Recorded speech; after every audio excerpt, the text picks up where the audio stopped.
Michael Oku is in Ventura County, California, with the very latest. Michael?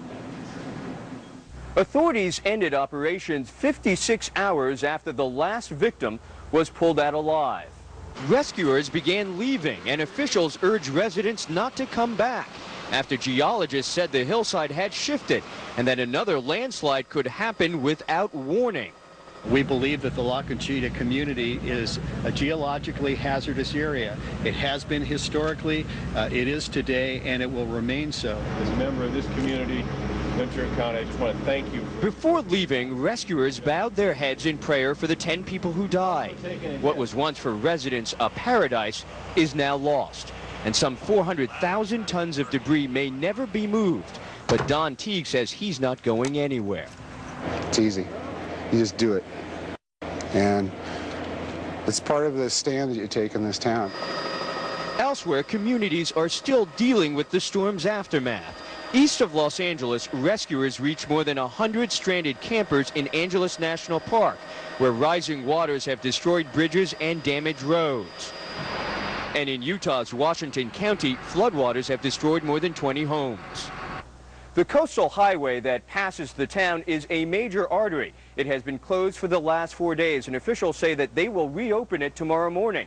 As for when exactly it will be safe for residents to return, no one really knows. Back to you. NBC's Michael Oku in Ventura County, California for us this morning. Thank you. Now, that powerful storm front is moving up the East Coast now, bringing heavy rains and plummeting the temperatures. Some of the temperatures still right around 60 around New York City. Not for long, though. For more on the weather across the nation, let's go to Rosie Etta. Rosie? Good morning to you both. That's right, not for long at all. In fact, look at the lows expected for you tonight. Into Boston, we're going down to a low of 24 degrees. That's after starting off the... Indeed. I want to show you something just behind me here. A mobile home, its foundation undermined by the raging floodwaters. There's a question about how long that home will continue to hang there before it falls into the river as the storms continue to batter Southern California. And for evacuation. The mobile home park was evacuated after a nearby creek washed out an 8-foot retaining wall and flooded the place. Just about 3 down from me, they're gone. More than 60 hours of steady rain brought widespread 7 as well as a couple of remarkable survivor stories.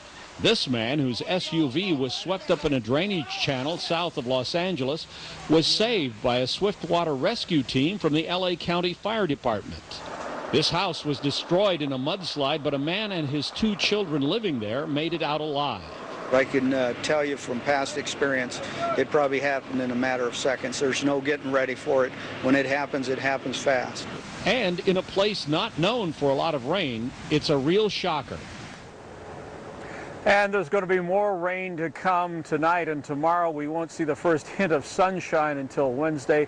And now the authorities are telling us the death toll here in Southern California has been updated to 8. Randy? All right, NBC's George Lewis in Santa Clarita, California for us this morning. Thank you, George. And we want to continue. So where does the money come from to make things right?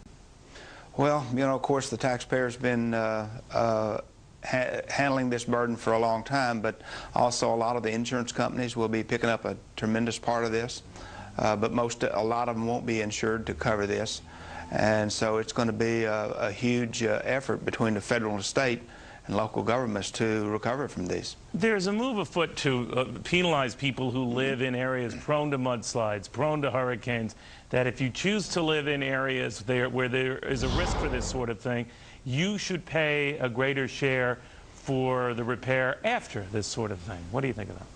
Well, you know, I don't know if that's something that we should do, but I think one thing that we should do, community by community and state by state, is the fact that we should have good building codes and building standards, and we should enforce them, and we should make sure that people build, where they build and how they build is appropriate and safe. All right, but we're watching this video, this one house that could come down any minute, maybe even while we're speaking, James Lee Witt.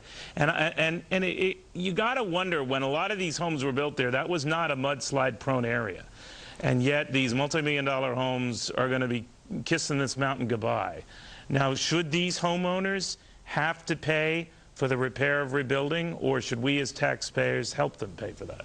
Well, of course, hopefully that home doesn't fall, but of course they should have insurance that would cover their losses, or at least a big portion of them. And you know, and again, you go back to when we started in 1993 with the Mississippi flood, and over the years before we had enforced codes and standards, we inherited a traditional building stock in this country that wasn't built to codes and standards, and we're paying the price for those today with this many disasters that's going on. All right, James Lee Witt, thank you, sir. We appreciate the insight. Thank you. Well, what if I told you these weather disasters are a great way for a lot of people to make some money? Well, so says my next guest. Dr. Timothy Kane is the senior economist at the Heritage Foundation. Doctor, what do you mean? Oh boy, you must have heard wrong. I was going to tell you the other way, Neil, and thanks again for having me back. For the weekend, as well as a couple of remarkable survivor stories. This man, whose SUV was swept up in a drainage channel south of Los Angeles, was saved by a swiftwater rescue team from the LA County Fire Department. His house was destroyed in a mudslide, but a man and his 2 children living there made it out alive. I can tell you from past experience, it probably happened in a matter of seconds. There's no getting ready for it. When it happens fast. And in a place not known for a lot of rain, it's a real shocker. And more rain is on the way. We're not expecting to see sunny weather out here until at least Wednesday. George Lewis, NBC News, Santa Clarita, California. I didn't know. And for more on those dramatic rescues, let's head about 25 miles away to Studio City, California, where we find NBC's Jennifer London standing by there with a report for us. Jennifer? Good morning, Randy. Yes, 3 people extremely lucky to be alive this morning. The house just over my shoulder, a 5,000 square foot house, collapsed yesterday during a very heavy rainstorm. 3 people were inside the house, a father and his 2 children. We are told a motorist was passing by when the house collapsed. He helped pull the little girl, a 5-year-old girl, out of the house to safety. Fire crews arrived shortly afterward, and they were able to help pull the father and his 10-year-old son to safety. And I believe we have some sound from some of the fire crews, so let's go ahead and roll that tape.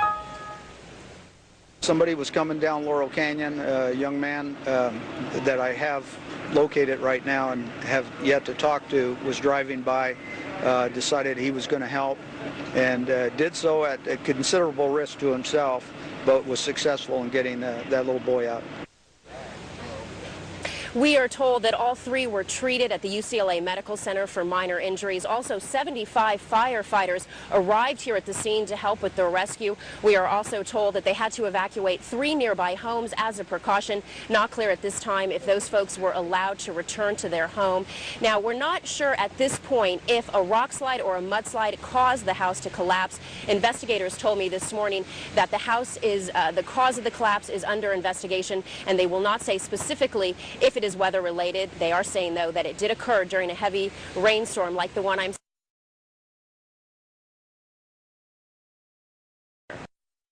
Thank you so much. Let's talk about what's going on right now. We've got our radar up to date here. Clear conditions for you into the northeast, but out west we're still looking at rain. Not nearly as heavy as we've experienced, but we're going to get a second wave coming in later on this evening where we'll see